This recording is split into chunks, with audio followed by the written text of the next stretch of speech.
Hey everyone, and welcome to your final lecture for the second week of technical writing. This lecture is going to cover some research techniques inside the field of technical communication. You might have heard me say a couple times that during this 5 week semester we just don't have the time to do a big research project. But I do want you to at least get some exposure here um, to yeah, how we research in the field and some of the methods that we use. Let's jump into the lecture. This one has a pretty standard format. I'm just going to give you some a little bit of thinking to do, some information, and then I'll share some of my own work so you can see kind of what technical communicators research and how they do it. So the first thing you might have noticed already is that in composing technical writing already, this is probably much different than some of the other courses you've taken. Um, Primarily in that those courses probably require a lot of academic writing. So I wrote just a couple questions to think about here. If you took the Introduction to Writing class, which again I think all of you have, um, what do you remember from that class? And some of the things you might remember might be like organizing an essay, organizing a body paragraph, doing research maybe online through the library or Google Scholar or going physically to the library. And maybe, like I wrote there, have you used these in your other courses? And probably most of you have kind of reused those techniques to do academic writing. Um, but I just wanted to point out that technical research in this kind of writing can be a little bit different. And the big way that it's different is that within technical and professional communication, uh, you see more primary research kind of everywhere. And so I broke these down.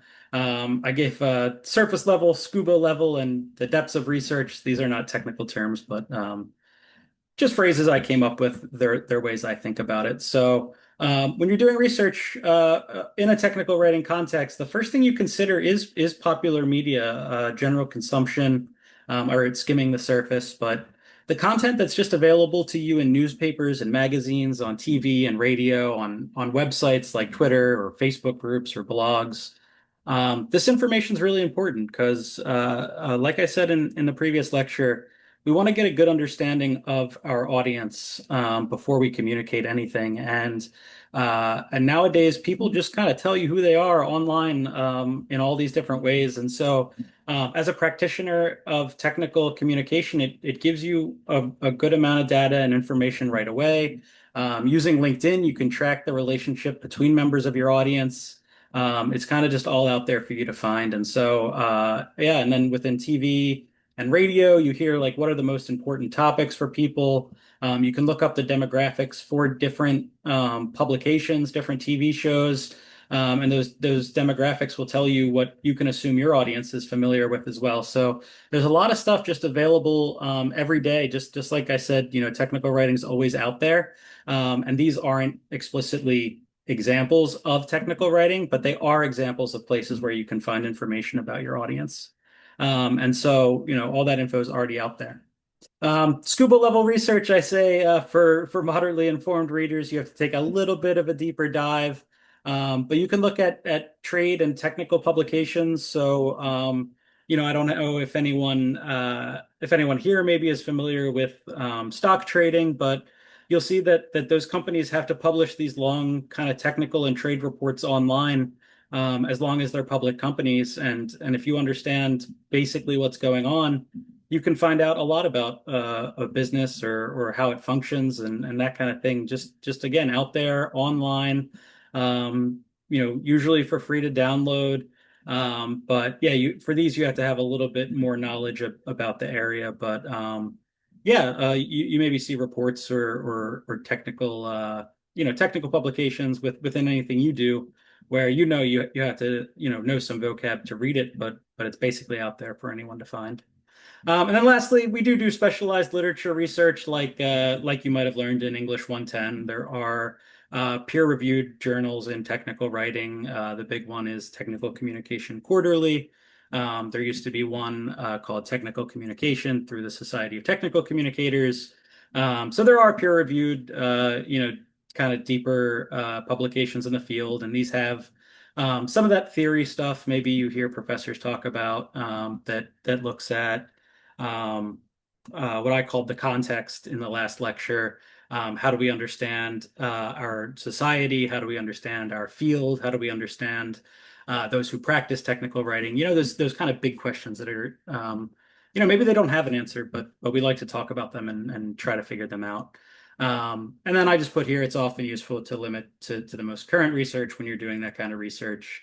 Um, I think I just used that word twice quickly, but yeah, you want to look at when you're looking at these things, you want to be most up to date in what's gone on in the last like 5 years. Maybe you've heard this in your STEM courses as well. Like it's just useful to know what's going on right now.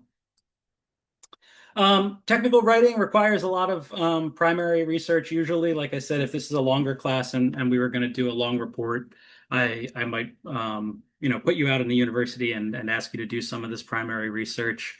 But it also it often involves rather discussions with technical experts. Like I said, campus, you've got technical experts everywhere who you can talk to and learn a little bit about each field. Um, Mostly what I covered in the last in this is all secondary research. You don't have to, do any hands-on work with actual experts or anything like that. But you can do primary research. You can conduct interviews. You can do ethnographies, which is kind of, an observation exercise. You can send surveys. I just wrote some details for you. Like I said, I just want you to be familiar that these exist, even though we won't do a big project. But yeah, you can conduct an interview. You always want to have a plan. You always want to avoid biasing the participant, so you don't want to ask leading questions. And you want to think about getting your participant to tell a story. So, more like, tell me about a time that this happened or that you did this rather than, a question like, did this make you feel upset when you did this or something like that that might get them thinking about being upset already. Ethnography is, like I said, observation. You could just sit in a place, usually out in public, and observe people's behavior, observe what goes on in the context. Do people change the area? Do people interact with it in a particular way? And then the very last part of that is like making a connection between those things. What about this place inspires, a particular kind of behavior? And then lastly, like I said, you can conduct surveys. Sometimes they have limitations in the sense that sometimes you're asking a question that people haven't really thought about, so surveys will always imply people were thinking about it. So, for example, I could do a survey for all of my current and past students and ask them, if Pikachu or Cookie Monster would make a better president. Then when I have the answer, I can say, my students think Cookie Monster would make a better president than Pikachu. But again, they were only thinking about that because I asked. And so there's all kinds of limitations with surveys. So it's not, it's always important to keep those in the back of your mind. And it's the same kinds of things, right? You don't want to bias your survey participant. You don't want to, inspire a particular behavior through your questions. You just want to get some details. So there's a lot to consider in surveys. Again, we would go more into it if we had time to actually conduct one. Um, but again, I just want you to be basically familiar that this kind of work goes on and some of the facets to think about if you do it. Some of my own work. So just to show you here, I'm going to bring up something from my other screen. But just to show you what I do for my scholarly work that yeah is kind of different from other fields. So as you know, I researched the syllabus. I think it's a really interesting document, one that can always be improved. But one day this popped up on my LinkedIn feed. It said the most disrespected document in higher education. We have a syllabus being buried, I think, at a funeral. And yeah, it says the most disrespected document. And so anyway, but what people are going to say here is basically free information for me, right? I didn't have to conduct a survey. I didn't have to go talk to people about the syllabus and interview experts. Somebody posted this online and a bunch of people gave me 80 free comments about what they think on the syllabus. And so that gives me information where when I'm talking about it or writing about it in a professional publication for myself, I already just have a bunch of information that's out there. And like I said, it's very surface level. I didn't have to do any really advanced research or any advanced techniques. People just tell you what they think sometimes, and that's a real advantage to our field. This one's a little bit different. I'll play the beginning of a video, but these are AI generated students I created. Um, so I'll let him talk for just a second. It's not much unless I need something specific. But since I do use it when I'm in a bind, I have a couple of thoughts on how it could be even more useful. So this video is going to go on, and the student, again, he's entirely AI generated. He'll talk about how he doesn't really use the syllabus and needs like last minute instructions all the time. But basically, what I did was I just created these videos and showed them to some other professors, and then I recorded the interviews where we talked about is AI really capturing the essence of a student? Is AI giving you useful information to improve your syllabus, things like that? And um, looking at the results of that, you just get more information about the document and how people tend to write it. So, in one case there, people already had the conversation and I just had to listen in. In another case, I had to create an artifact, the AI student, and get people discussing. But yeah, these are just kind of different techniques that technical communicators do to learn more about their audiences, more about their users, more about their readers, and so on. So anyway, I just wanted you to have a little bit of exposure to that terminology and some of the research methods in the field. And yeah, that's your last lecture for the week. I'll look forward to interacting with everybody on Canvas.